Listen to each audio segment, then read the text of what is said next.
So what is this game about?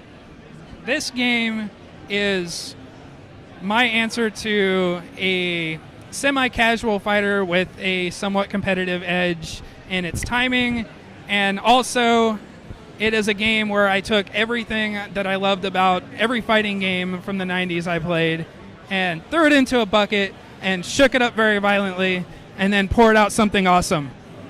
That's what this game is. It's a very content-rich game. At its core, it's a very traditional, very familiar game. Everybody's played Mortal Kombat and Street Fighter and things like that. It's very familiar to a lot of people in its core mechanics, but it's a content-rich game. So there's things like match modifiers that you can throw in and switch on at will. There's stage interactivity where you can throw objects at each other and stuff like that. We have giant mode where players can become giant versions of themselves and just beat the crap out of each other. And there's just all kinds of fun, content-rich stuff in there, which is really what the game is aiming at, doing for the gameplay. So you said the games that you played growing up. What were some of the ones that inspired this? You had mentioned Mortal Kombat, obviously. Mortal Kombat, obviously. So, the digitized actors thing, it's like we're not the first ones to do it again since 20 years ago, 20, 25 years ago, whatever. And it's not that, like, we're trying to reinvent the wheel or anything like that. Like I just said about the content-rich stuff, it's that we're just trying to, like, introduce stuff that's not really normally seen in these types of games, and especially was not seen in games like Mortal Kombat or Street Fighter, because kind of back then, like, they had technology limitations. So a lot of the stuff they couldn't really include, sprite sizes and stuff like that, getting out of control and whatnot. But we're definitely, like, taking a lot of these ideas that it's just like, basically, if I was a kid playing Mortal Kombat or Street Fighter, I go, oh man, I wish you could do this in this game. Mm-hmm. That's what I'm doing. I'm, like, taking that thing I wished I could do, and I'm putting it in my game. Like, that's really what the inspiration for it is. So that's really cool. Yeah. So the age of co-op, couch co-ops at least, is kind of dying down. There aren't many games available because multiplayer, online multiplayer, stuff like that. Mm-hmm. Single player is not dead. Single player is not dead. Not single player. I know, least, but you know what I mean. But I know what you're talking about. No, so the couch co-op thing is like, it's basically saying that everything has to have an online multiplayer, or couch co-op is a very niche thing as well. Like, I worked on another game called Battle Sloss with Rooster Teeth, and that was a couch co-op game. And there's certain areas for these types of games that fit into and stuff like that, but this kind of hits all those points for me anyway, in terms of, like, it's going to have the online component, it's going to have the couch co-op component to it. Like, you could totally play both modes and it'll still be just as intact of a game. And the same thing with, like, single player. Like, there's single player content and stuff like that. We're not just sticking to one aesthetic, because we kind of want to hit all those points for people and not try to, like, get stuck in a corner with the amount of content we're trying to offer people. So we're trying to offer all that content in as many ways as possible. And it sticks to the very traditional idea, just like, this is something to pick up and play. There's no, like, major learning curve to it or anything like that. It's a very traditional, very familiar feel. So yeah, again, like, we're just trying to hit all those points with people and, offer all that content in as many ways as we can. Very cool. And what can you tell me? I saw that there were 2 characters currently in the game. What can you tell me about those characters, kind of their movesets, stuff like that? Yeah, so our first character is Armin Manfist, and I just came up with the longhand for his name a week ago. It's Armando Manfisto. All right, I don't know what, like, origin that is as far as where he's from, but anyway, so he's an underground cage fighter. He's kind of like your vanilla character. He's your Ryu. He's your Liu Kang. He's the one that probably going to save the world. I don't know.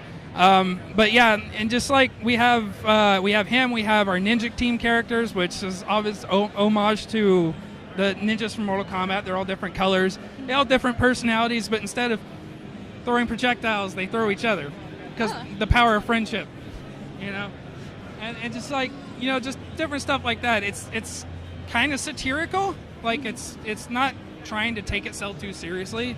I think of it a little bit like a Leslie Nielsen movie, where it's kind of like self-aware, Naked Gun and stuff like that. It's like kind of self-aware, and the humor is there, but they're acting serious, but the delivery and, how it makes it funny and stuff like that. Same kind of idea. It's supposed to kind of, like, jab at that satire and not take itself too seriously. Mm-hmm. So it's the same thing with the characters and stuff like that. You're going to have some homages like this with other characters. You're also going to have original characters and stuff like that, and just kind of across the whole spectrum. I've been nervous for any game I've ever showed at a convention. I think it's normal to just be that way, you know, especially if you're showing something for the first time. And, you know, like I said, there's still bugs in it. It's a very early build and stuff like that.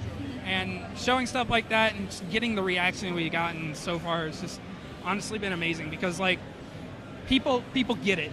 You know, they play it and they get it. And that's like the thing, that's the line you always want to try to get across with a game like what we're doing, where somebody from 10 feet away can look at it and go, oh, that's a Mortal Kombat clone. But then they play it and it's different. Like, it's similar, but it's different, you know? Right. So we've had a lot of people play it and just, like, honestly get it right away. And that makes me very happy, because they kind of get that it's the satire. It's kind of the jab at things, you know? It's not supposed to take itself too seriously. So I've been ecstatic with the reaction we've gotten so far. That's very cool. Yep. And where did this game kind of get its start? You know, where did it begin? I have been working on this game on and off for several years, mostly on the art side. So, like, the art side of things, I've been working on this for a while. Yeah, and then the programming side of stuff has basically been the last 8 months. I got really fortunate, and a programmer, our current technical director, had seen my movie, Surviving Indie, that I did, and he was like, can I help out? And I was like, yeah. And so we can't pay you, but yeah, please come in. And he did, and he came in and he did what he could for no pay, you know, like, I felt bad about that, and just, you know, didn't want to restrain him or anything, but he really loved the game and he really wanted to keep working on it. So eventually we got to a point where our producer was able to sink a little bit of seed money into it, and I haven't paid myself anything. Programmer's been paid up, and we're trying to keep him happy and keep his team comfortable and stuff like that, and they have just been doing an amazing job, like, making this game functional and making everything work. And you know, I'm blown away, because not just, like, finding a programmer in general, but finding a programmer and a team of programmers who really enjoy working on the game. Like, they really like the aesthetic of the game.